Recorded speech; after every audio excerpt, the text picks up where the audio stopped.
What's up, guys? So we have another Chevy in the shop. It is going to be a 2016 Silverado 2500 HD Duramax diesel. It's getting a 4.5-inch BDS, some 20x10 SOTAs, and some 35-inch Toyo MTs. Brent's going to get it started, and we're going to get this thing done.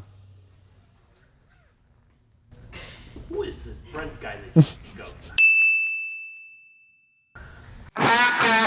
go?